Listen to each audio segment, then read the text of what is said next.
एक ऐसा सवाल जो हर सीए स्टूडेंट रात को चुप चुप के गूगल करता है, मैं भी करती होती थी। What if CA doesn't work out? अगर मेरी नहीं क्लियर हुई तो फिर मैं क्या करूंगी? और फिर गिल्ट आता है। बैकअप सोचना मतलब मैं सीए नहीं करना चाहती, मैं गिव अप करना चाहती हूँ। दोनों चीजें साथ में सोचना और करना बहुत ही मुश्किल टास्क है। आज मैं आपको बताऊंगी best backup option if CA doesn't work out. मैं ये नहीं चाहती कि आप सीए मत करें, ये ना करें, वो ना करें। If it's doesn't work out, because बहुत सारे सीए ड्रॉप आउट्स हैं बिना सीए को डिसरिस्पेक्ट किए, बिना कोई डीमोटिवेट किए और बिना किसी फेक मोटिवेशन के। I try to give you a complete backup जो आप कर सकते हो। और जो आई गेस बहुत सारे स्टूडेंट्स सोचना भी चाहते हैं कि अगर नहीं हुई तो क्या करूंगा, when they are into struggling phase. So if you are interested in it तो watch the video till the and.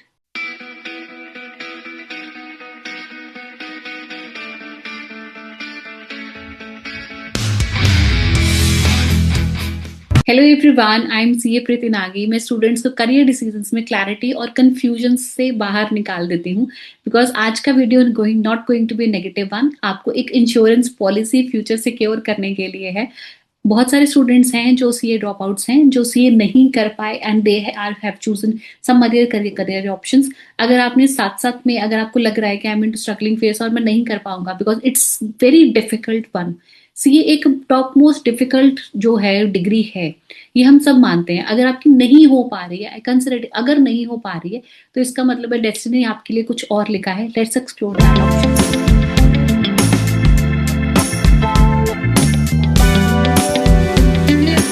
ये समझ लो, सीए का बैकअप सोचना इसका मतलब ये नहीं है कि मैं सीए नहीं करना चाहती हूँ, मैं ये सीए छोड़ना चाहती हूँ। अगर प्लान ए डिले हो जाए तब मेरा प्लान बी क्या होगा, that is I am going to be discuss about it. CA journey long है, हमेशा हमको पता है सीए जर्नी लॉन्ग है। और लॉन्ग जर्नीज में बैकअप वाइज अगर हम डिसीजन लेते हैं तो इसको हम वीकनेस नहीं कहते, इसको हम बैकअप कहते हैं। इसका मतलब है मेरा ये ड्रीम है, मैं अचीव करना, there is no secondary option, that is my policy, that is my thought process. But अगर मेरा सीए में ड्रॉप आउट कर देती हूँ तब मेरे में लाइफ में क्या है, मैं ये तो नहीं सोचती कि मेरी सीए लाइफ खत्म ही हो जाएगी अगर मैं सीए ड्रॉप कर दी तो। If that thought process is there, that means आपका कंप्लीटली फोकस आप सीए ही करना चाहते हो। But if that thought process is not there तो यू आर लुकिंग।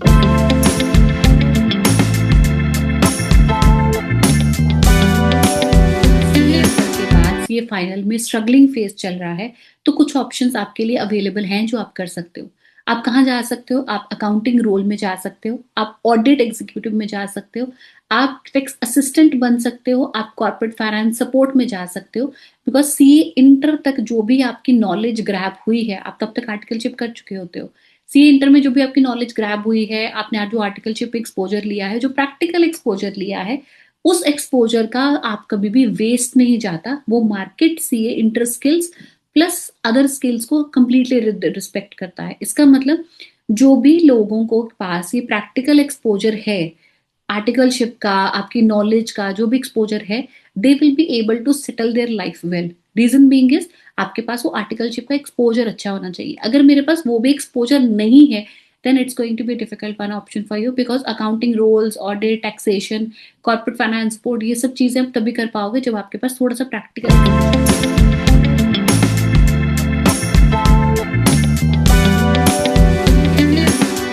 डिग्री से ज्यादा, सर्टिफिकेट से ज्यादा स्किल इंपॉर्टेंट है and that is completely true one.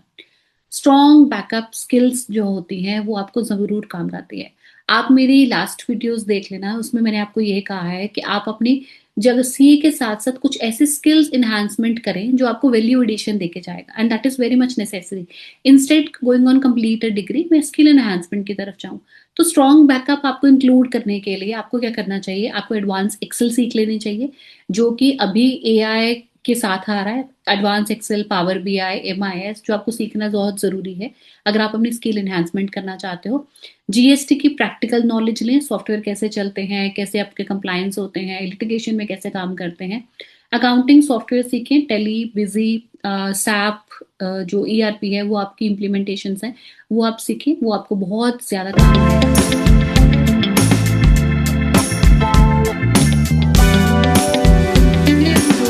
Drop out के बाद ग्लोबल ऑप्शंस पे भी वर्क कर लेते हैं, जैसे आप एसीसी शुरू कर सकते हो, आप सीपीए शुरू कर सकते हो, आप इंटरनेशनल ग्लोबल अकाउंटिंग रोल्स शुरू कर सकते हो। बट ये तभी बैकअप पे होगा जब आपको क्लैरिटी है और आपके पास मनी फाइनेंशियल बैकअप है और मेंटली आप स्ट्रांग हो। सिर्फ ये नहीं है कि आप फियर में उस पर जंप कर जाओगे कि हाँ अब ये तो हो नहीं रहा तो ये कर लें। तो it's not easy one, ACC भी इतनी ईजी नहीं है, सीपीए भी इतनी ईजी नहीं है। हाँ, comparatively it's easy one, but इतनी भी ईजी नहीं है। पर उसके लिए आपके पास मेंटली फाइनेंशियली सपोर्ट होनी बहुत ही ज्यादा जरूरी है, because that is money ACCA में लगती है, ये हमें पता है, कोचिंग में भी लगती है, एग्जामिनेशन में भी लगती है। तो you have to be very clear.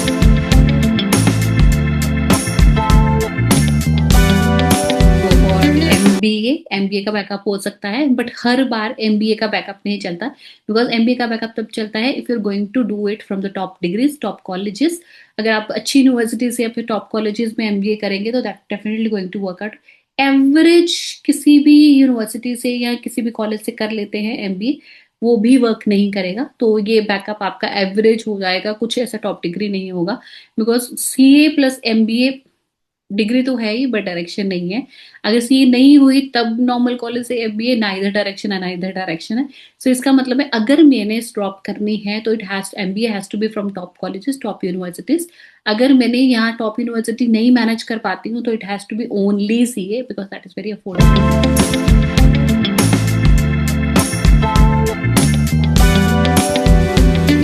Don't realize that corporate वाले जो वैल्यू है वो सीए माइंडसेट का होता है।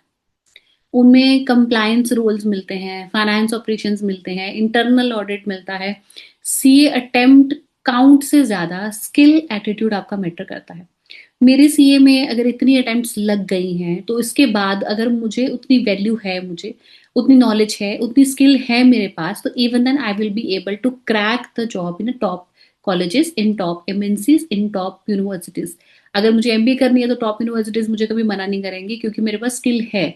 मुझे टॉप यूनिवर्सिटीज में भी एडमिशन मिल जाएगा अगर मुझे सेकेंडरी कुछ और करना है। बट अगर मेरे पास बहुत ही अच्छी स्किल है जो मैंने डेवलप कर ली है, जैसे मैंने काम अच्छे से सीख लिया है, मुझे मेरा जब अटेम्प्ट लग रहा था तब मैंने उसको डीप नॉलेज से इंटैक्ट किया है, तब कोई भी कॉर्पोरेट रोल, कोई फाइनेंस रोल, कोई इंटरनल ऑडिट, कोई ऑपरेशनल्स मुझे मेरी जॉब से रिजेक्ट नहीं कर सकते, because I have many many many kind of enhanced skills जो नॉर्मल किसी पर्सन में नहीं होती हैं। तो इसमें मुझे ये नहीं काउंट करा कि मेरे अटेम्प्ट लगे, उसमें ये काउंट करा है कि मेरे पास अच्छी स्किल्स हैं। डिसाइड करते वक्त ये 3 सवाल अपने आप से पूछे। क्या ये स्किल मार्केट में डिमांड है? क्या ये स्किल मैं कर लूं तो मार्केट में ये स्किल चलेगी, इसकी डिमांड है? Answer is yes, go for it. क्या मैं रियलिस्टिकली इसमें अच्छा काम कर सकती हूँ? If the answer is yes, आपको लगता है कि हाँ ये नहीं तो ये काम तो मैं बहुत अच्छा कर सकती हूँ, देन गो फॉर इट। क्या सीए जर्नी के साथ साथ ये मैं मैनेज कर सकती हूँ? If the answer is yes, completely go for it. अगर तीनों के आंसर यस आ रहे हैं तो you have a healthy backup जो आपको लग रहा है कि मार्केट में भी चलेगा और लिस्टेड में कर भी सकती हूँ और मेरा उसमें फोकस भी है, तो then completely you can go for it. But याद रखो, सीए में फेल होना it's very much normal. Passing percentage कितनी आती है? 10%, 12%। when I qualified my chartered accountancy the passing percentage was 3 to 4%। तो इसका मतलब है 3 to 4% बच्चे पास हुए हैं तो 96% फेल भी तो हुए हैं। तो सीए में फेल होना इट्स कंप्लीटली नॉर्मल, डिले होना दैट्स कंप्लीटली नॉर्मल, बैकअप रखना it's completely a smart option, that's not a wrong option. आप एक एग्जाम से ज्यादा काम कर सकते हो, इसका मतलब you have a smart option.